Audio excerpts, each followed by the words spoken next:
शरीर को निरंतर चलाने के लिए मन का ठहराव जरूरी है। शरीर कभी नहीं ठहरता। यह सोते जागते और आराम की अवस्था में भी गतिशील रहता है। अतः ठहराव शरीर का नहीं, मन का होता है। जब मन तेज या गलत दिशा में भागता है तब ठहराव की जरूरत होती है। कहा जाता है कि जीवन चलने का नाम है, अतः चलते रहो। निरंतर आगे बढ़ना ही जीवन है, रुकना मृत्यु। लेकिन निरंतर चलते रहने के लिए रुकना भी अनिवार्य है। कहा गया है कि रुकना मृत्यु है तथा बाद में कहा गया है कि आगे बढ़ने के लिए रुकना जरूरी है। थोड़ा विरोधाभास दिखलाई पड़ता है, पर है नहीं। चलना वस्तुतः दो प्रकार का होता है, एक शरीर का चलना और दूसरा मन का।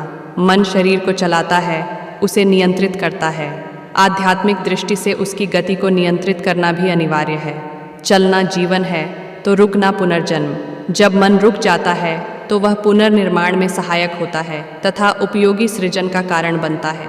भौतिक शरीर अथवा स्थूल शरीर को निरंतर चलाने के लिए सूक्ष्म शरीर अर्थात मन का ठहराव जरूरी है। भौतिक शरीर कभी नहीं ठहरता, सोते जागते अथवा आराम की अवस्था में भी गतिशील रहता है।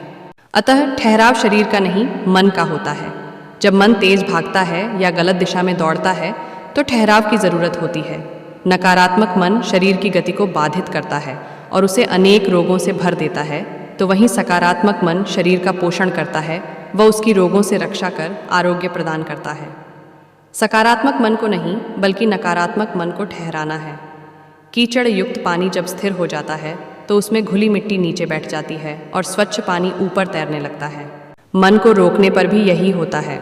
सकारात्मक उपयोगी विचार प्रभावी होकर पूर्णता को प्राप्त होते हैं और जीवन को एक सार्थक गति मिलती है।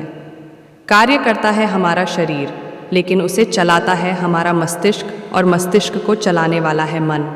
मन की उचित गति के अभाव में न तो मस्तिष्क ही सही कार्य करेगा और न ही शरीर। इसलिए शरीर को सही गति प्रदान के लिए मन को रोकना और उसे सकारात्मकता प्रदान करना अनिवार्य है। जब भगवान बुद्ध और अंगुलीमाल का आमना सामना हुआ तो दोनों तरफ से ठहरने की बात हुई। अंगुलीमाल ने कड़क कर भगवान बुद्ध से कहा, ठहर जा। भगवान बुद्ध अत्यंत शांत भाव से बोले, मैं तो ठहर गया हूँ, पर तू कब ठहरेगा? एक आश्चर्य घटित हुआ। भगवान बुद्ध की शांत मुद्रा ने सारे परिवेश को शांत स्थिर कर दिया। उस असीम शांति में अंगुलीमाल भी आप्लावित हो गया। वह ठहर गया और दस्युवृत्ति त्याग कर भगवान बुद्ध की शरण में आ गया। शरीर और मन की गति में अंतर होना ही सब प्रकार की समस्याओं का मूल है। शरीर और मन की गति में सामंजस्य होना अनिवार्य है। रेलगाड़ी के डिब्बे तभी अपने गंतव्य तक पहुंच पाते हैं जब वे इंजन के साथ साथ चलते हैं। इंजन और डिब्बों की गति समान होना तथा उनमें एक लय होना वाली रेलगाड़ी के डिब्बों में बैठे यात्री सुरक्षित रह सकते हैं, शायद नहीं। इसलिए इंजन तथा इंजन रूपी मन दोनों की गति में करना जरूरी है। ठहराव लाकर नियंत्रण जरूरी है। इसी प्रकार शरीर और मन में भी संतुलन और लयात्मकता होना अनिवार्य है। मन भागा जा रहा है लेकिन शरीर उसका साथ नहीं दे पा रहा है तो समस्या खड़ी हो जाएगी। इंजन भागा जा रहा है पर उसकी गति इतनी तेज है कि डिब्बे या तो उछल रहे हैं और पटरी से उतरने की अवस्था आने वाली है या उनके बीच की कड़ी टूटने वाली है। इंजन की गति को नियंत्रित कर इंजन और डिब्बों के बीच की कड़ी को टूटने से बचाना है आनंद की प्राप्ति। लेकिन जितना हम भाग दौड़ करते हैं आनंद से दूर होते चले जाते हैं। आनंद के लिए जीवन की गति तथा विचारों के प्रवाह को नियंत्रित कर उन्हें संतुलित करना जरूरी है। यही आध्यात्मिकता हमें सहज होना सिखाती है।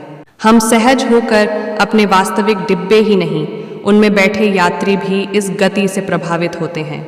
क्या तेज गति से दौड़ते इंजन जीवन में भाग दौड़ का एक ही उद्देश्य स्व अर्थात चेतना से जुड़ते हैं, आत्मा में स्थित हो पाते हैं। यही वास्तविक आनंद अथवा परमानंद है।